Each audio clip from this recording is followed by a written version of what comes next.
Hello friends, welcome to code meta channel.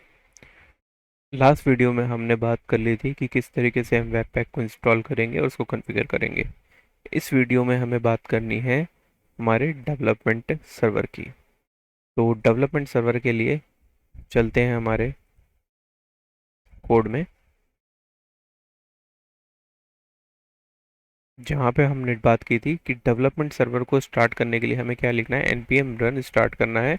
तो हमारा जो इंटरनल कमांड है वो चलेगी webpack dash dev dash server और dash dash mode development dash dash open.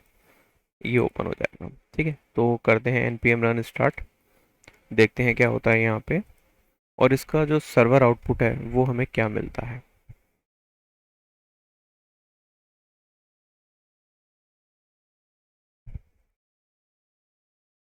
चलते हैं हमारे फायरफॉक्स में और यहाँ पे देखो अभी तक क्या हो रहा था, 3000 पे चल रहा था, बट अब किस पे चलेगा, 8080 पोर्ट पे चलेगा हमारा जो वेब पैक है। ठीक। नाउ अब क्या हुआ कि यहाँ पे देखो कुछ फाइल आई ही नहीं, पूरा वाइट पेज आ रहा है। क्यों? ऐसा क्यों? अगर हम चले हमारे कोड में पैकेट डॉट जेसन में और यहाँ पे नीचे देखें तो हमारा देखो डेवलपमेंट सर्वर तो स्टार्ट है बट रिजल्ट नहीं आया। ऐसा क्यों? क्योंकि हमें क्या होता है, हमने पहले भी बात की है कि हमारी स्क्रीन पे हमें वेबपैक का रिजल्ट दिखाने के लिए हमें क्या करना होता है, एक प्लगइन इंस्टॉल करना होता है जो क्या होता है, हमारा जितना भी कोड होगा उसको फ्रंट एंड के ऊपर व्यू करेगा, विजिबल करेगा। वो प्लगइन कौन सा होता है, उसके लिए चलते हैं हमारे ब्राउज़र में। क्या नाम है इसका, HTML वेब पैक। इस प्लगइन को ले लेते हैं हम। ये प्लगइन हमें इंस्टॉल करना है डेव डिपेंडेंसी पे और चलते हैं हमारे फाइल के अंदर।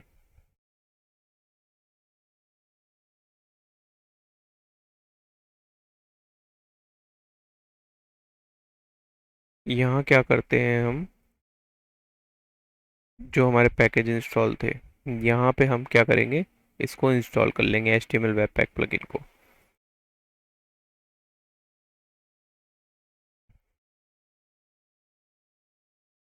अब क्या होगा, जब ये इंस्टॉल हो गया तो हमें हमारा डेवलपमेंट सर्वर भी कैंसिल करना होगा। डेवलपमेंट सर्वर कैंसिल करने के साथ साथ हमें क्या करना है, अब वेबपैक कॉन्फ़िग में जाना है। यहाँ आकर हमको क्या करना होता है, एक प्लगइन को भी ऐड करना होता है। प्लगइन को ऐड करना है यहाँ पे, इसमें क्या लिखेंगे, न्यू HTML वेब पैक।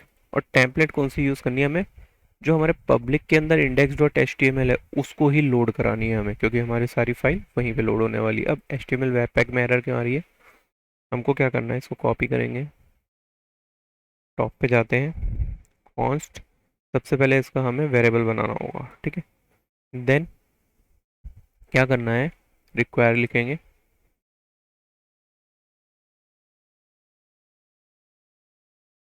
और यहाँ पे क्या जाएगा, देखो HTML लिखोगे तो HTML वेब पैक प्लगइन लिखा हुआ है, इसको इंस्टॉल। ठीक है, और वो एरर भी चली जाएगी नीचे वाली। नाउ सेव करते हैं और क्या करते हैं, अब npm रन स्टार्ट कर देते हैं और चलते हैं हमारे सर्वर पे, वो सॉरी फायरफॉक्स पे। यहाँ आते हैं, इसको लोड करते हैं।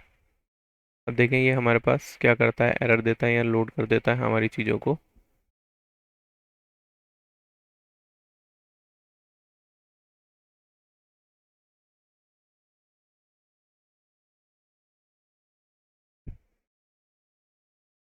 अभी इसने दिया नहीं, क्या दिया इसने, कंसोल में देख लेते हैं। ये क्या कह रहा है, हमारी HTML के अंदर क्या हो रहा है, लोगो है और फेविकन है जो कि पब्लिक यूआरएल से बन रहे हैं। ठीक है, तो सबसे पहले इसे हम क्या करते हैं, लोगो और फेविकन को बाद में यूज़ करेंगे, इनको हटा देते हैं। और क्या करेंगे, दूसरी क्या चीज़ हमारे पास एरर कर रही है, और क्या क्या एरर हो रही है हमारे पास यहाँ पे, app.js के अंदर एरर बता रहा है, रिएक्ट नॉट डिफाइन बता रहा है। app.js में कह रहा है कि react डॉट जेएस डिफाइंड नहीं है। तो ये चीज़ें पहले इसको सॉल्व करते हैं। क्या करना है हमें, कोड फाइल में जाना है हमको,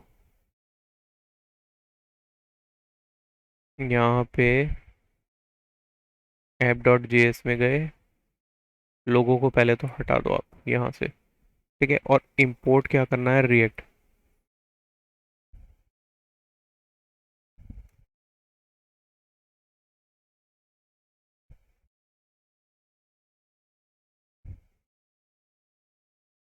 पहला तो ये चीज़ थे इशू। दूसरा हमारे पास क्या इशू था, देखो नीचे से वार्निंग्स चेंज होती जा रही है, देखो लोड हो रहा है अपने आप। ठीक है। दूसरा हमारे पास इशू था कि हमारे पास जो पब्लिक फोल्डर है उसके index dot H T M L में आए तो हमारे पास क्या दे रखी है, उसने लोगो दिया हुआ है, एक तो हटा दो। दूसरा उसने हमें बोला फेविकन हटा दो। और यहाँ पे एक मेन फिस्ट भी है, मेन फिस्ट भी, इसको भी हटा दो एक बार के लिए, क्योंकि ये भी पब्लिक यूआरएल से है। बाद में ऐड करेंगे इनको। सेव किया। नाउ अब देखते हैं कि ये हमें क्या दे रहा है, एरर। वार्निंग है ये यहाँ पे, लेकिन अभी भी हमारा यहाँ पे चीज़ें चल रही हैं। एक बार चलते हैं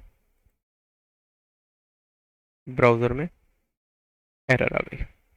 नाउ अब इसको सॉल्व करते हैं, एक बार देखते हैं कि क्या क्या एरर आई है हमारे पास। पहले है हमारे पास, ओके, डेफर की। ठीक है, तो इस एरर को सॉल्व करते हैं, देन एक बार वापस आते हैं।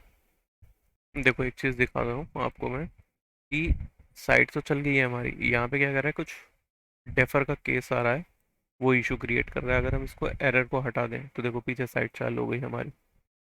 ठीक है, ये साइट आ चुकी है हमारी। लेकिन अब इशू क्या है, यहाँ पे टेलविन काम नहीं कर रही। ये इशू इसीलिए क्रिएट हो रहा है, इसको ना सीएसएस मिल रही है, मॉड्यूल भी टेलविन का यहाँ पे लोड नहीं हो पा रहा। ठीक, तो एक बार टेलविन को ऑन करते हैं, देन इसके ऊपर बात करते हैं। देखो हमारी एरर सॉल्व हो गई। क्या इशू था, इशू ये था कि हमारी जो टेलविन सीएसएस है वो लोड नहीं हो रही थी। और साथ ही क्या इशू था कि जो हमारा ऐप डॉट जेएस थी उसके अंदर क्या हो रहा था कि जो हमारी फाइल है रिएक्ट वाली, वो नहीं कॉल हो रही थी। अभी इसको एक बार छोड़ देते हैं, देखते हैं कि यहाँ पे जो चीज़ें थी हमारी वो सॉल्व हुई कि नहीं, हो गई सॉल्व। क्या किया इसके लिए, चलते हैं हमारे कोड में।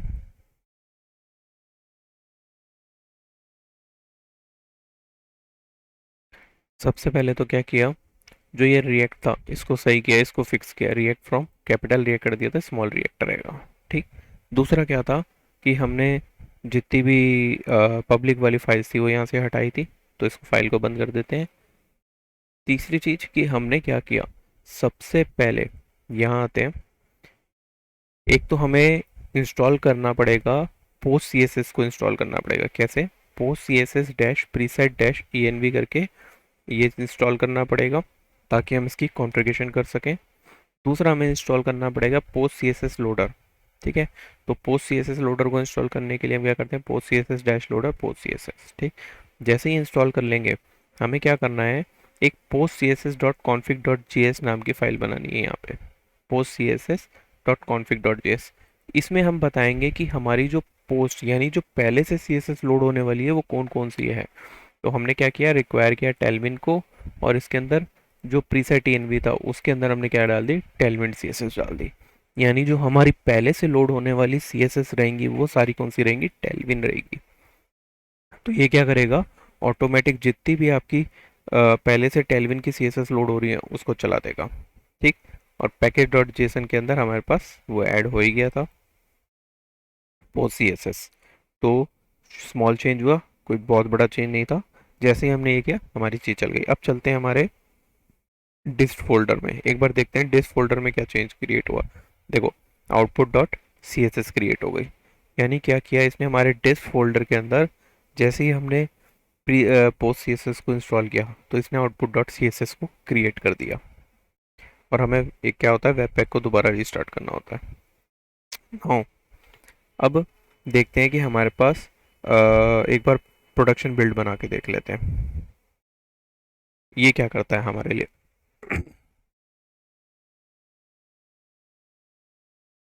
और साथ ही साथ हम देखेंगे कि हमारा जो फ्रंट पेज था उसके ऊपर हमारे पास क्या हो रहा है, कि जो हमने बैकग्राउंड इमेज यूज़ की है वो आ नहीं रही है, वो क्यों नहीं आ रही, उसको फिक्स करेंगे। तो एक बार ये देख लें कि बिल्ड बनती नहीं बनती, और बिल्ड बनती है तो किस तरीके की बनती है हमारे पास।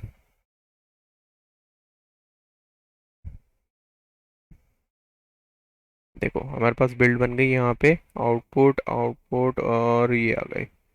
ठीक है।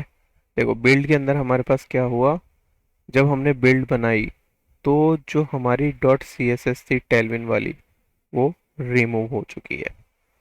तो क्या होगा कि ये अब क्या करेगा, इनबिल्ट अंदर ही अपने आप बना लेगा जो भी सी एस एस रहेगी उसको। ठीक। अब क्या क्या चीज़ है कि देखो क्या होता है कि जो हमारी जितनी भी सी एस एस बन रही है वो क्या हो रही है, इस आउटपुट डॉट जे एस के अंदर लिखी जा रही है। यहाँ पे हमको क्या करना होता है, इसे मिनीफाई करना होता है, सी एस एस को सेपरेट करना होता है। तो वो कैसे करेंगे उसकी बात आने वाली वीडियोस में करेंगे। तो एक बार हम ये देख लेते हैं कि हमारा डेवलपमेंट सर्वर स्टार्ट हो गया, हमारी सी एस एस भी बन गई और सारी चीज़ें सेट हो गई। नाउ अब पहले हम सॉल्व करते हैं हमारे बैकग्राउंड इमेज के एरर को। तो मिलते हैं नेक्स्ट वीडियो में, तब तक के लिए take care and goodbye. Code matter channel को जरूर सब्सक्राइब कर लिए। See you.